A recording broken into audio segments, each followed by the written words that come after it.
Lithesh sir, നമ്മൾ താമസിക്കുന്ന ഇടം അതാണല്ലോ നമ്മുടെ വീട്. അതെ.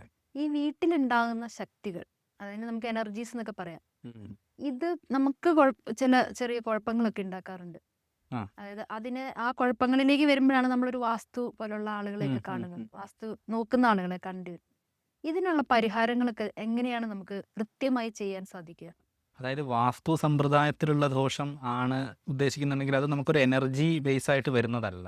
ഉം. അത് നമ്മളുടെ വീടിനകത്തുള്ള നമ്മുടെ പ്രാണസഞ്ചാരം, വായു സഞ്ചാരം, ഉം. ഇത് നമ്മൾ ഇപ്പം ഞാൻ പറയാം, ഒരു മുറിക്കകത്ത് നമ്മൾ അടച്ചിടക്കുകയായിരിക്കും. കൃത്യമായിട്ട് നമുക്ക് ഓക്സിജൻ സപ്ലൈ കിട്ടുന്നില്ല എന്നുണ്ടെങ്കിൽ നമുക്ക് രാവിലെ ആകുമ്പോഴേക്കും ഭയങ്കര ക്ഷീണം വരും, ഇറിറ്റേഷൻ വരും, ഭയങ്കര ബുദ്ധിമുട്ടുകളും കാര്യങ്ങളൊക്കെ വരാറുണ്ട്. അപ്പോൾ ഇത്തരത്തിൽ നമ്മളുടെ പ്രാണവായുവിൻ്റെ സഞ്ചാരം ഇതിനെ ക്രമീകരിച്ചിട്ട് നമ്മുടെ ബുദ്ധിയെ എങ്ങനെ സ്വാധീനിക്കുന്നു എന്നുള്ളതിനെ കുറിച്ചിട്ടൊക്കെയാണ് ഈ വാസ്തുശാസ്ത്രം പറയുന്നത്. അത് ഓരോ ദേശകാലങ്ങൾക്കനുസരിച്ച് അതിന് ഡിഫറൻസും വരും. അപ്പം വാസ്തു പ്രകാരമാണ് ഈ ഇപ്പോൾ പറഞ്ഞ വീടിനകത്ത് ബാധിക്കുന്ന ദോഷങ്ങൾ എന്ന് പറയുന്നത്. വാസ്തുദോഷം ഒരു ദോഷമാണ്.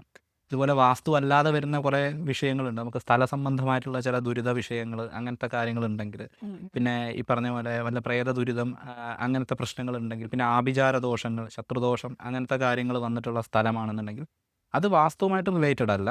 അതല്ലാതെ നമുക്ക് ആ ദോഷങ്ങൾക്ക് പരിഹാര ക്രിയകളെല്ലാം വേറെയാണ്.